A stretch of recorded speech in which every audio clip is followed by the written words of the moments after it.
जय हिंद दोस्तों। तो अभी हम लोग देखेंगे कि बिहार पैरामेडिकल 2021 में सेकेंड राउंड का क्या कट ऑफ रहने वाला है। ओके।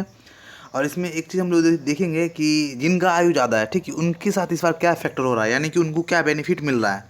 तो एग्जांपल मैं लूँ तो जैसे इस बार क्या हुआ है ना कि 170 पे ईबीसी में 170 पे किन्हीं का सिलेक्शन हो गया, ओके, और किन्हीं का सिलेक्शन नहीं हुआ है, ठीक है।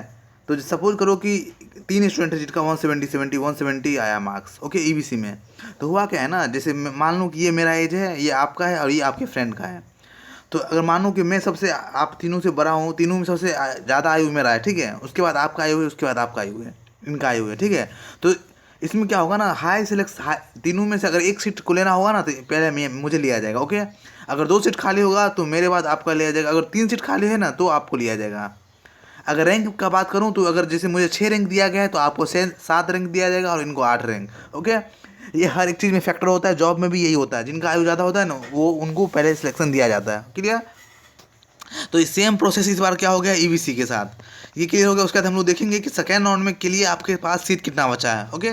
तो आगे बढ़ने से पहले आपको करना क्या है, चैनल सब्सक्राइब कर लेना है और बेल आइकन को हिट करना है। अगर आप फर्स्ट राउंड का कट ऑफ देखना चाहते हो तो प्ले लिस्ट में जाकर चेकआउट कर सकते हो, या फिर मैं कमेंट में और डिस्क्रिप्शन में पिन आउट कर दूंगा, आप वहाँ से देख सकते हो विथ प्रूफ। मैं हर चीज़ दिखला रखा हूँ उसमें, हर एक स्टूडेंट्स का ना वो जो बोलते हैं अलॉटमेंट लेटर एंड मार्क्स के साथ कि किनका कितने पे सिलेक्शन हुआ है, ओके।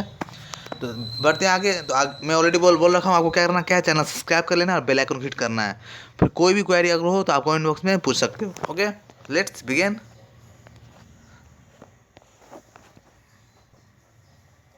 ठीक है, तो सबसे पहले मैं आप लोग का ये डाउट क्लियर कर दूं कि इस बार जो सीट है ना वो 850 सीट नहीं है, क्लियर, क्योंकि यहाँ बोला गया है 50 पैरामेडिकल सीट, 50 कॉलेज का बोला गया 850 है।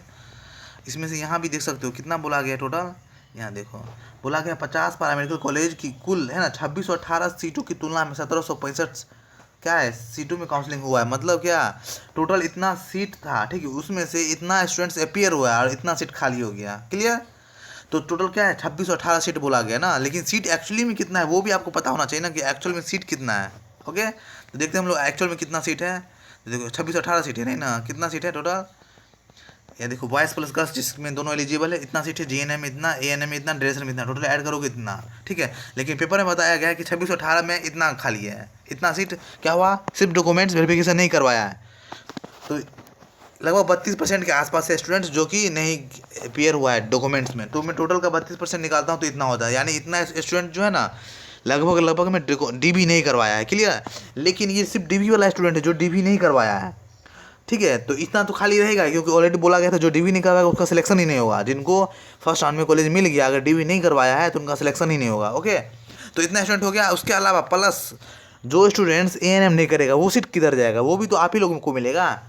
जो एएनएम में जो सीट खाली होगा, उसके बाद जीएनएम में जो सीट खाली होगा, बॉयज़ प्लस गर्ल्स जो सीट है जो भी है, ऑप्थेल्मिक लैब टेक्नीशियंस ईसीजी जो भी सीट है, सब सीट को मिला दूँ तो अप्रॉक्स मेरे हिसाब से 1000 सीट स्टूडेंट वहाँ से खाली होगा। तो लगभग कितना हो गया 4000 के आसपास।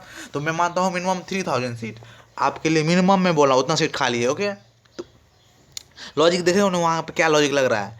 850 जो बोला है वो टोटल नहीं है, वो कितना था 2618 में से, लेकिन टोटल कितना है 9918, क्लियर।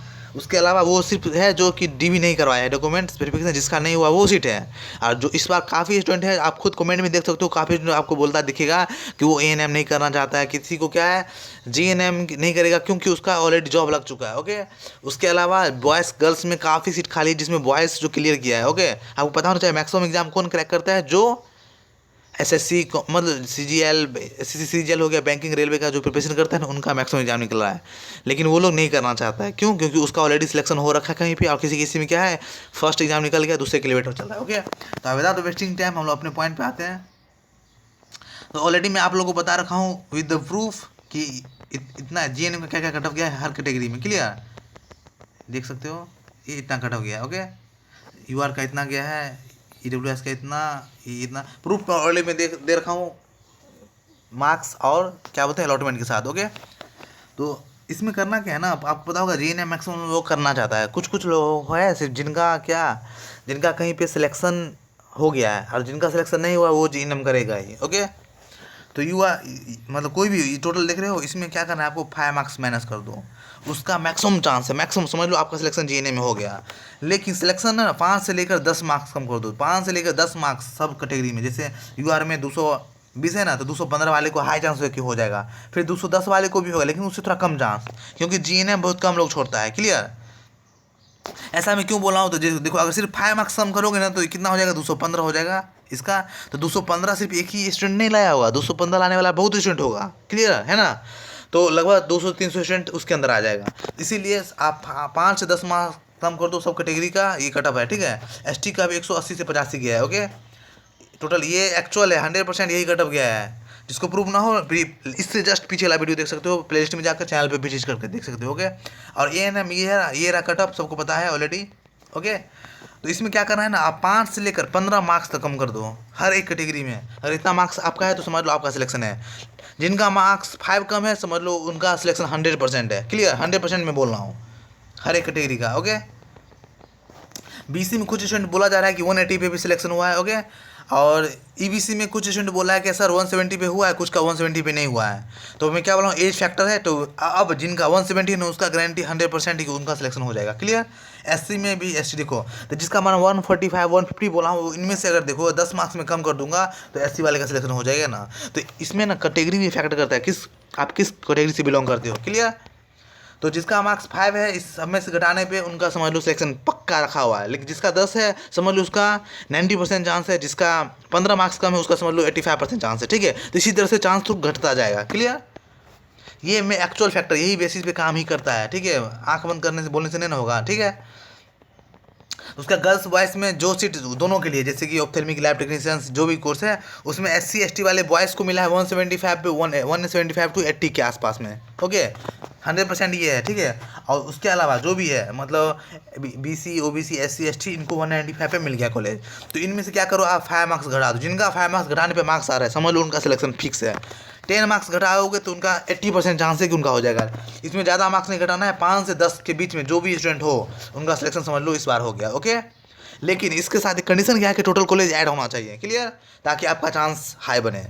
उसके अलावा इससे लो भी जो जिनका मार्क्स है ना टोटल में उनका भी चांस बनेगा। क्लियर? क्योंकि सीट काफ़ी ज़्यादा खाली, इस बार मॉप अप राउंड होगा।